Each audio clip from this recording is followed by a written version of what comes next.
Para poder derivar un tensor, primero tenemos que pensar en cosas como la derivada de un escalar. Empecemos despacio, ¿verdad? Cuando tenemos un escalar, su derivada o su diferencial sería las derivadas parciales respecto a cada coordenada por el diferencial de su respectiva coordenada. Ya habíamos visto que los diferenciales son la base de unoformas y por lo tanto lo cambiamos de esa manera y vamos a definir este símbolo como el gradiente de phi, ¿verdad? El componente k del gradiente de phi. Vamos a ponerle el k al símbolo del gradiente por la base de unoformas. Entonces, algo interesante, ¿verdad? Es que noten que la derivada de phi o el diferencial de phi se vuelve una unoforma, ¿verdad? Pasa de ser un tensor de rango 0,0, o sea, un escalar, a un tensor de rango 0,1. Muy bien. Ahora veamos qué pasa con los vectores, ¿ok? Si yo tengo un vector, pues la derivada de ese vector, pues yo no, el vector en realidad consiste de los componentes y de una base. Entonces yo necesito hacer la derivada de los componentes y la base, ¿verdad? Entonces, regla del producto, la derivada de los componentes por la base más los componentes por la derivada de la base. Esto es bastante sencillo. ¿Por qué? Porque v super i son componentes, son escalares. Entonces nada más sigo esta regla. ¿Ok?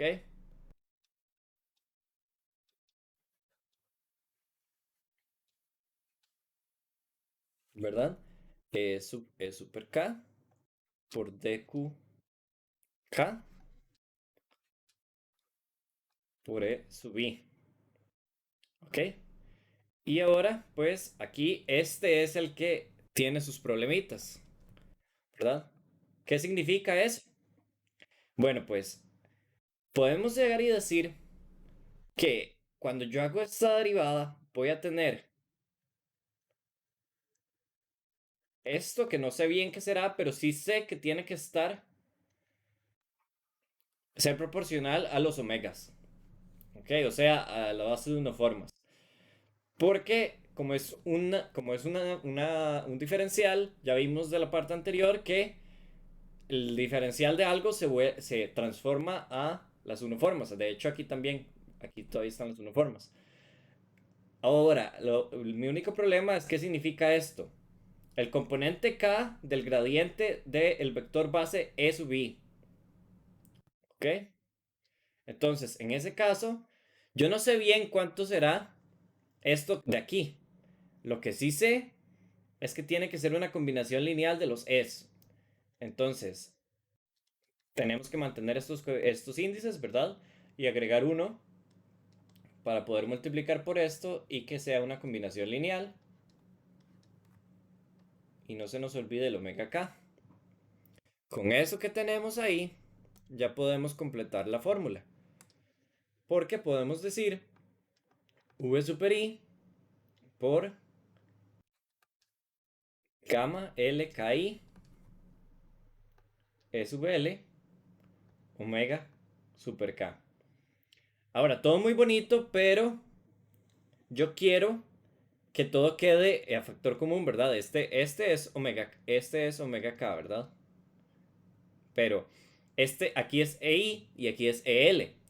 Ahora bien, vean que aquí este índice I con I se van a sumar, entonces no importa el nombre que tenga ese índice. Y aquí este índice K con K se van a sumar y este L con L también.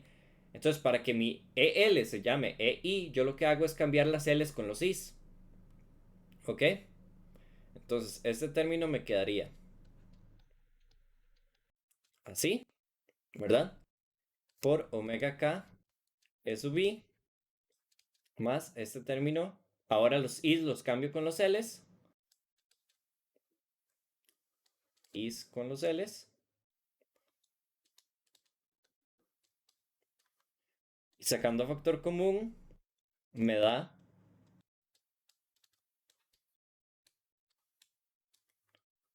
pues que estos son los componentes de la derivada del vector. Y podemos ver por la base que me quedó aquí afuera, ¿verdad? que la derivada del vector se vuelve, que el vector era un tensor de rango 1,0, se vuelve un tensor de rango 1,1, ¿verdad? Seguimos con las uniformes. De aquí me traje esto de la parte anterior de vectores porque nos va a servir de nuevo eventualmente. Ahora bien, tenemos esta situación. La derivada de la uniforme es igual un producto, es aplicar la regla del producto con los componentes y la base de uniformes, ¿verdad? Estos son escalares, ya sabemos cómo hacerlos, ¿verdad? Sería para cada componente de una forma, yo hago la derivada respecto a acá, ¿verdad? La coordenada acá. Y pues esto me va a sacar el omega j se queda igual, pero esta derivación me saca un omega k, ¿verdad? Esto es un dq super k, entonces es lo mismo. Esto, pues vamos a pensar en esto. De omega j es igual a la derivada en k de j, bueno, de la uniforme j por omega k. Y de nuevo, esto tiene que ser una combinación lineal. Entonces voy a llamar a esos coeficientes pi, ¿verdad? Tengo que tener los mismos índices. Un j aquí, un k aquí y un l aquí para los omegas, ¿ok? Por omega k. Entonces eso es lo que me queda. Sustituyendo eso, pues me queda sigma sub j, pi mayúscula jkl, omega l, omega k. ¿Ok? Hago un cambio de índices, ¿verdad? Aquí para que me quede igual acá. Aquí yo tengo omega j, omega k. Aquí yo tengo omega l, omega k. Entonces omega l lo voy a transformar en j. Entonces las j se vuelven l's, básicamente. Entonces me quedaría.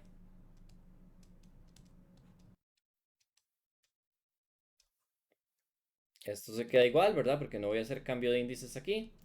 Pero aquí el j se vuelve l. Voy a pasar esto al frente. El j se vuelve l.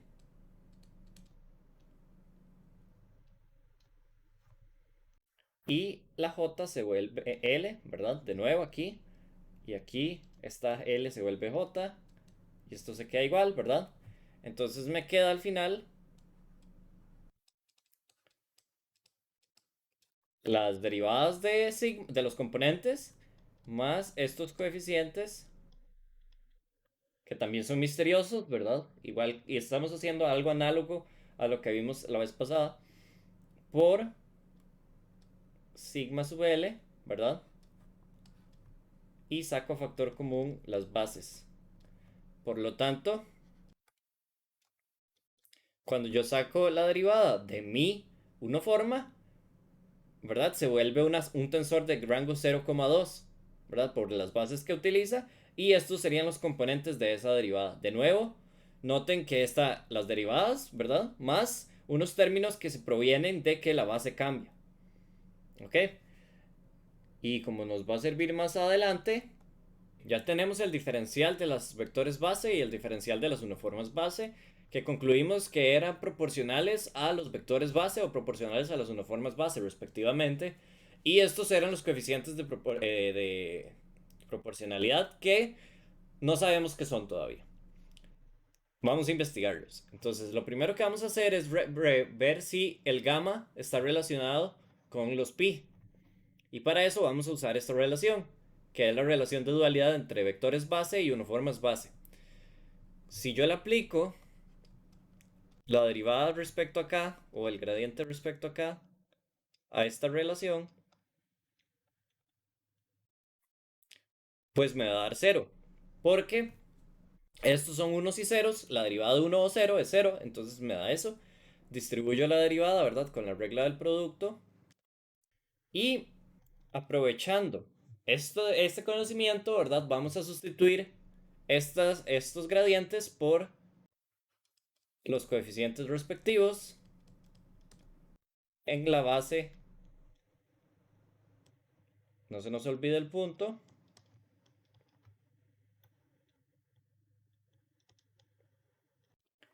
Para ambos.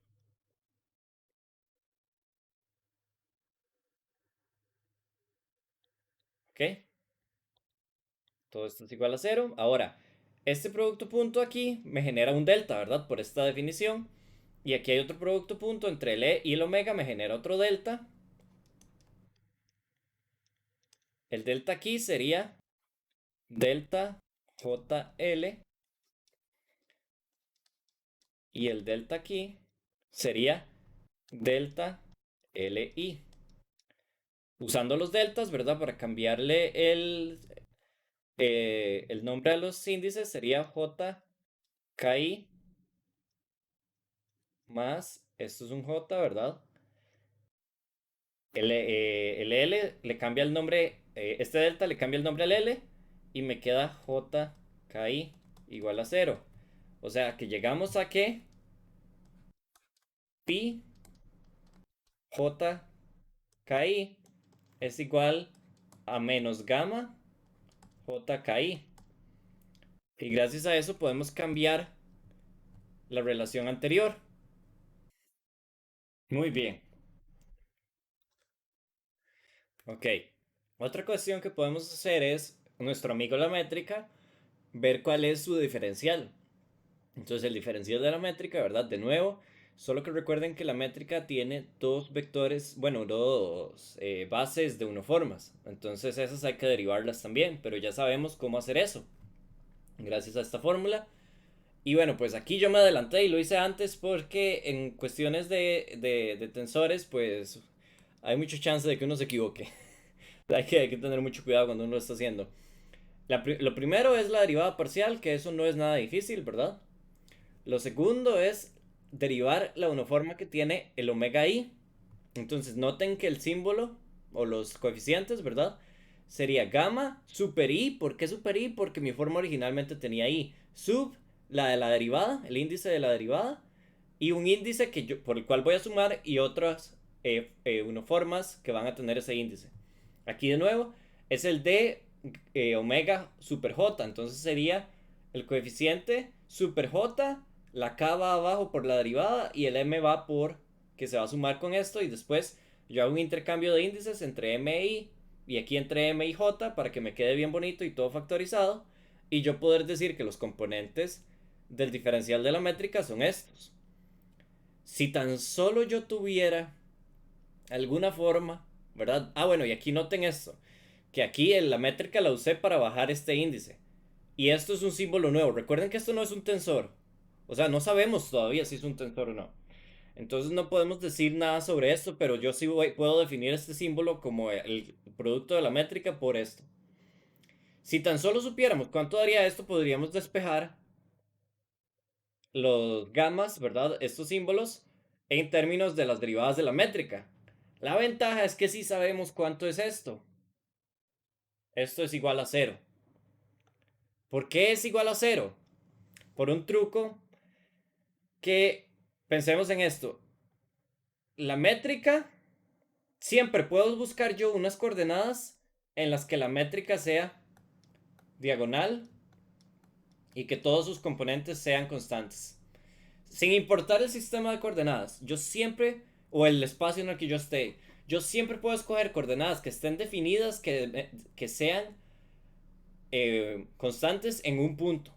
Y con tan solo que yo pueda definir eso, yo ya puedo decir que las derivadas de g van a ser iguales a cero en este sistema de coordenadas. Si un tensor es cero en un sistema de coordenadas, es cero en todos los sistemas de coordenadas. Por lo tanto, el diferencial de la métrica es igual a cero. Porque siempre se puede escoger coordenadas en las cuales sea constante y por eso su diferencial es cero. Y como el diferencial de un tensor es un tensor, ¿verdad? Como ya hemos visto, que tiene la misma base y todo, como el diferencial de un tensor sigue siendo un tensor y da cero en un sistema de coordenadas, da cero en todos los sistemas de coordenadas. Entonces, esto nos va a servir un montón. Otro detalle sobre los coeficientes que hemos trabajado es algo que se llama el tensor de torsión. Es un concepto un poco más avanzado. Es como un tensor métrico, pero que en lugar de medir, lo que me dice es qué tan torcido está el espacio, ¿verdad? Entonces, el tensor de torsión, escrito como una función que recibe dos vectores, es la derivada a lo largo de la dirección del primer vector del segundo vector menos la derivada a lo largo del primer vector del segundo vector del primer vector menos el conmutador de los dos vectores. ¿Qué es un conmutador? Es básicamente algo que vale cero si conmutan. Después lo vamos a ver en matrices con más detalle. No hay que preocuparse por eso. Por ahora nada más ocupo que sepan que todo esto se va a hacer cero. Y que gracias a que eso es cierto. Ok, en componentes es el componente t y k es la derivada de i del el vector k, pues base k, menos la derivada de k del vector base i, menos el conmutador de ei con ek. Recuerdan como la métrica era ei.ek, ¿verdad? Entonces el tensor de torsión es parecido, se puede definir en base a los vectores base. Básicamente vamos a estudiar estos dos términos, ¿ok? Que son básicamente esto, nada más que escrito de diferente manera, ¿verdad? ¿Ok? Ahora bien, yo voy a hacer este menos este para que se me parezca el tensor de torsión. Entonces, esto es igual a los componentes del tensor de torsión más el conmutador. Y aquí es donde vienen las simplificaciones. El tensor de torsión en algunos sistemas de coordenadas vale cero. Y si, como es un tensor, si en un sistema de coordenadas vale cero, en todos los sistemas de coordenadas vale cero. Nuestro espacio-tiempo, hasta lo que sabemos, no tiene torsión. Entonces podemos decir que esto vale cero. Y recuerdan que mi e era la derivada parcial y entonces el EI era la derivada parcial respecto a I y el EK era la derivada parcial respecto a K. Entonces sabemos que las derivadas parciales conmutan, entonces esto se vuelve cero. Entonces, gracias a eso podemos decir que este factorcito menos este es igual a cero. Por lo tanto, podemos decir esto, además, que estos coeficientes son simétricos en los índices de abajo. Y ya nos deja de llover. ¿Ok? Eventualmente vamos a llegar a una definición. Yo ya estos coeficientes los saqué de la manga. Eventualmente van a transformarse en una fórmula general, ¿verdad? Estamos viendo sus propiedades. Y la otra cosa, el tensor de torsión llega a lloverle a uno. Porque el tensor de torsión hace todo mucho más complicado. Entonces, el hecho de que nuestro tensor de torsión es cero nos ha salvado de una muy complicada. Ok, entonces íbamos por aquí, ¿verdad? Habíamos llegado a esta relación y habíamos llegado también a que, bueno, lo habíamos definido de esta manera, ¿verdad? Ahora sabemos que estos dos índices son simétricos, ¿verdad? Entonces esto también se puede escribir como KJI, ¿ok? Entonces ahora lo que yo voy a hacer es ver qué combinación de estos tres me cancela la mayoría de gamas para poder llegar a una fórmula general. Entonces vamos a ver, aquí tengo J y K y aquí tengo JKI. Entonces si a este yo le resto este, se me va este con este. Y aquí yo tengo IJK y aquí yo tengo IKJ. Si a este yo le resto este, pues se va este también. Entonces intentemos esa suma. Sería el de abajo, este, más este otro que está aquí,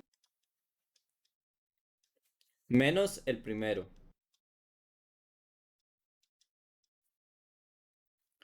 Y ahora veamos cómo nos da eso.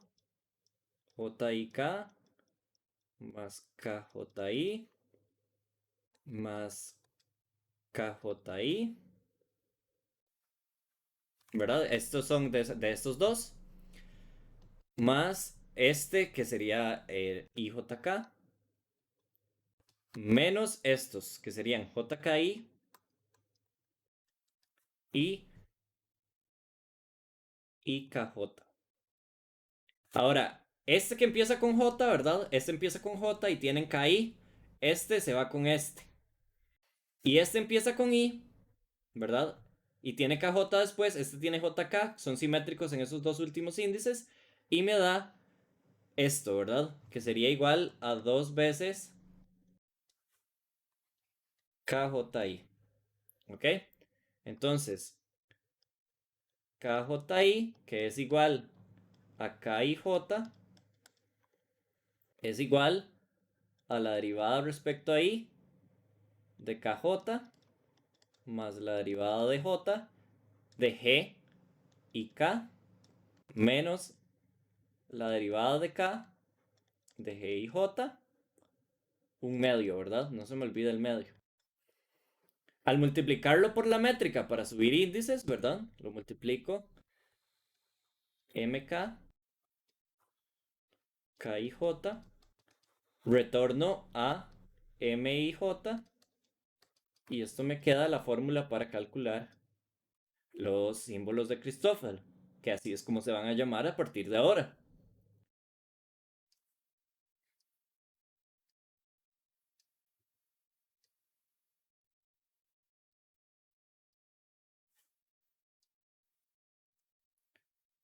Noten que dependen solo de la métrica, ¿ok?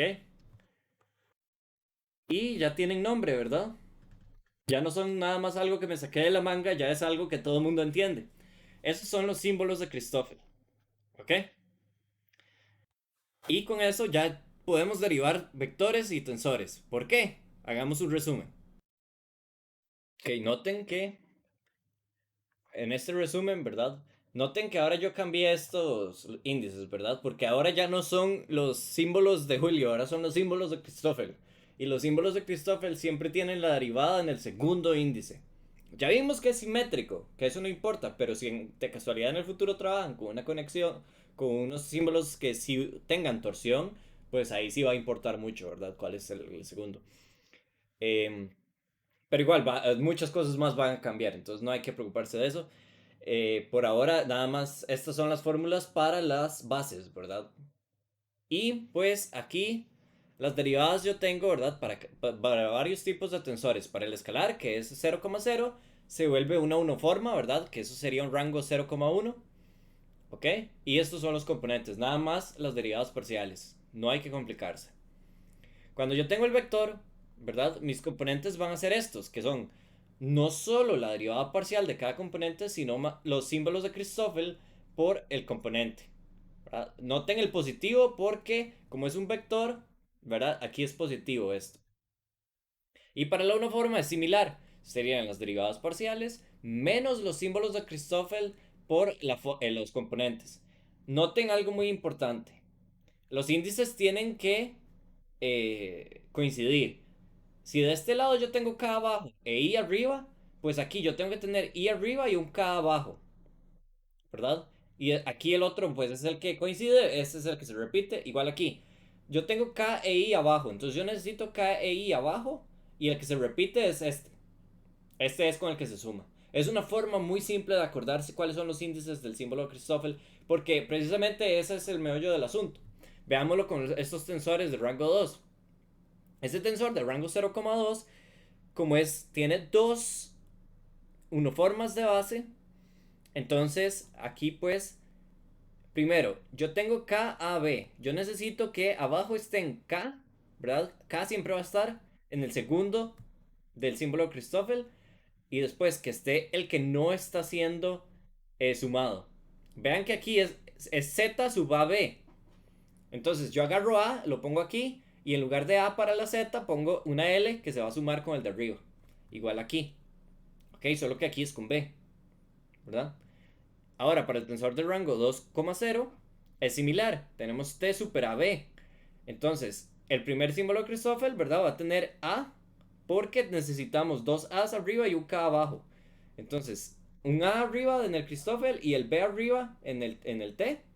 Y el L se suma y el K siempre en esta posición. El K siempre en esta posición. El L se suma. El B aquí y ahora es el A. Noten que, ¿verdad? Que es como el índice que se suma toma como el rol de la otra letra, ¿verdad? Y alternan sus roles. ¿Ok? Pónganle cuidado a esto y agarren el patrón, ¿verdad? No es necesario siempre demostrarlo con estas fórmulas, ¿verdad? Uno puede aprender el patrón que tienen los tensores, ¿verdad? Las derivadas de los tensores y no necesariamente siempre demostrarlo así, ¿verdad? Aunque si uno ocupa demostrarlo, pues sí uno se tiene que ir con estas, ¿verdad? Ok, con el E y con el omega. Uno tiene que, si va a hacer uno la demostración, tiene que usarlos.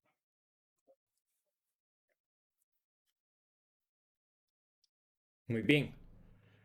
Una nota muy importante, ¿verdad? Aquí puse la definición de los símbolos de Christoffel, ¿verdad? El símbolo de Christoffel, este es el símbolo de Christoffel de segunda especie y este es el símbolo de Christoffel de primera especie, ¿ok? Y pues es una forma de definirlos así, con la métrica y sus derivadas, ¿ok? Pero algo muy importante es que no son tensores, ni el símbolo Christoffel de segunda especie, ni el símbolo Christoffel de primera especie. Si fuera un tensor, se llamarían el tensor de Christoffel, pero no, ¿verdad? No tienen esa distinción, son solo coeficientes. Ahora bien, la derivada covariante de un vector sí es un tensor, ¿ok? Y por eso es que se le pone un nombre diferente, ¿verdad? Porque es la derivada covariante, es especial. No es una derivada parcial, ¿verdad? Es una derivada covariante. Esto sí es un tensor. La derivada parcial de un componente de un vector no es un tensor. Y también los símbolos de Christoffel multiplicados por los componentes del vector tampoco son tensores todavía. Es la suma de estos dos, la derivada parcial y el símbolo de Christoffel por los componentes que genera la derivada covariante que genera a su vez un tensor. Entonces, de nuevo, no fue accidente que yo a todo le llamara nabla sub k en lugar de la parcial de sub k. Es porque estos son diferentes, son dos cosas diferentes. La derivada parcial es una simple derivada parcial, mientras que la derivada covariante es una derivada independiente de las coordenadas. Por lo tanto, sí es un tensor. O bueno, más bien es una derivada. La derivada covariante más bien es una derivada que compensa las coordenadas de manera que se vuelve independiente de las coordenadas. Veamos ejemplos de operadores diferenciales con la derivada covariante. Primero, el gradiente entre comillas, porque gradiente usualmente solo se usa para la función escalar, pero lo vamos a usar para todo ahora.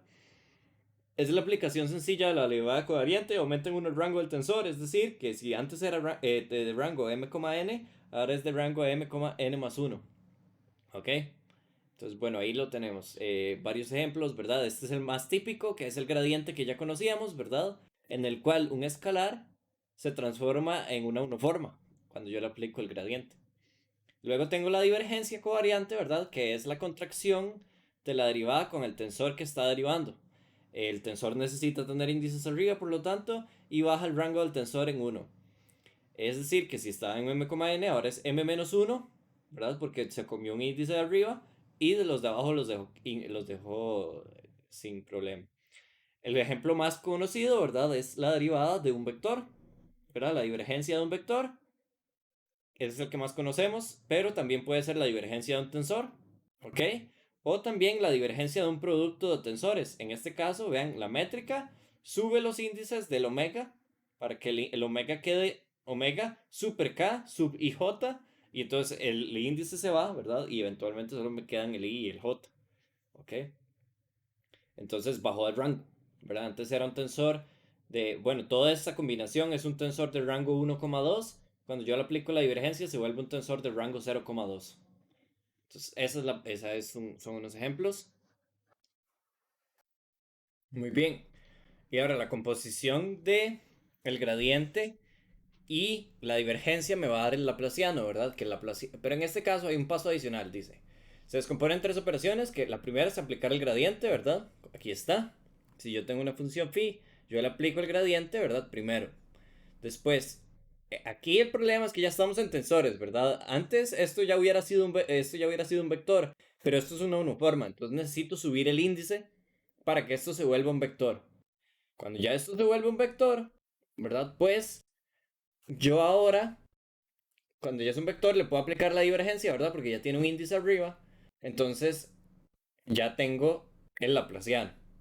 Muy bien. Noten que, ¿verdad? Todo lo que opera sobre phi, ¿verdad? Es mi operador, es mi laplaciano. Entonces mi laplaciano es este, que está aquí.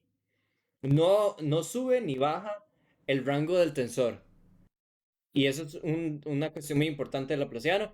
Es muy obvio en, ¿verdad? Para escalares, ¿verdad? Porque básicamente sigue siendo solo una cuestión escalar. Pero para vectores, para tensores, pues este es el chiste de este tema, ¿verdad? Ver cómo se va a ver para esos objetos más generales. Para concluir, veamos una de las aplicaciones de las derivadas de los tensores. Para empezar, veamos qué significa los símbolos de Christoffel. Bueno, estos son los símbolos de Christoffel del segundo tipo y estos son los del primer tipo y se pueden escribir en términos de la métrica. Recuerden que la métrica define mis coordenadas. Entonces, el hecho de que algunas derivadas de la métrica generen eh, cambios, ¿verdad? Porque esa es la cuestión. El símbolo Christoffel son los cambios en los vectores base. Entonces, una parte muy importante del cambio en los vectores base son las fuerzas no inerciales que uno puede experimentar, por ejemplo, en un campo de Coriolis, que uno puede experimentar debido a las fuerzas de Coriolis, ¿verdad? Por estar en un marco de referencia que está rotando, o bien la gravedad misma, la fuerza que genera la gravedad, porque eso es una fuerza inercial, no inercial, ¿verdad? Que se debe más que nada al sistema de coordenadas, ¿verdad? Y eso es lo que dice Einstein, ¿verdad? Y ahorita llegamos a eso. Otro tensor muy importante que usa muchas derivadas es el tensor de Riemann. ¿Por qué el tensor de Riemann es tan importante? Porque el tensor de Riemann me dice si el espacio es plano o no. Si el tensor de Riemann vale cero, el espacio es plano. ¿Ok? Pero si el tensor de Riemann no vale cero, eso significa que el espacio tiene curvatura. Ahora vamos con el tensor de Ricci. El tensor de Ricci me ayuda a determinar las curvaturas de mi espacio. ¿Ok? Hay como por ejemplo, un círculo tiene solo una curvatura. Pero pues, si yo tengo una esfera, tengo varias curvaturas. El tensor de Ricci me ayuda a determinarlas. El escalar de Ricci es como una especie de curvatura promedio. Porque, por ejemplo, el escalar de Ricci en una esfera es proporcional al radio. ¿Ok? Entonces, al radio de esa esfera. Por lo tanto, el escalar de Ricci es como una especie de promedio de curvatura. Y luego vamos al tensor de Einstein, que el tensor de Einstein es básicamente como un tensor que mide el momento de curvatura en el espacio, lo cual es un poco complicado de analizar, mejor no pensemos mucho en eso, pero lo importante es que el tensor de Einstein es el que me determina las ecuaciones de la gravedad, ¿ok? Aquí la incógnita de mi ecuación diferencial es la métrica. ¿Por qué ecuación diferencial? Porque esta ecuación tiene a R, que es Ricci. Ricci está hecho de Riemann. Riemann está hecho de Christoffel. Christoffel está hecho de derivadas de la métrica. Entonces esto está lleno de derivadas. Y esto también está lleno de derivadas. Esto es una ecuación diferencial. Y esto es igual a un tensor que se llama el tensor de energía e impulso. ¿Ok? Estos dos sensores tienen dos particularidades. Uno, que su divergencia es cero. Claro, para yo poder hacerles divergencia, yo necesito subir sus índices, ¿verdad? Entonces yo subo sus índices y después cuando aplico la divergencia, esto me da cero para ambos sensores. ¿Y qué significa eso? Bueno, para este tensor, el tensor de energía e impulso significa que la energía y el momentum se conservan en el universo. Y a la vez, el hecho de que G sea proporcional a T significa que la razón por la que la energía y el momentum se conservan en el universo es porque las condiciones de curvatura y de las coordenadas del universo así lo establecen. Porque esto es una ecuación física. Esto aplica porque lo hemos experimentado o lo hemos visto en experimentos. Esto es una ecuación matemática. Esto es idénticamente cero. Entonces, en esta descripción del universo, pues, las coordenadas son las que determinan la conservación de la energía momento. Claro, hay que ver si eso es cierto, ¿verdad? Pero esa fue la motivación que hizo que Einstein encontrara esta ecuación. Que este tensor es la única combinación de estos tensores que da una divergencia igual a cero.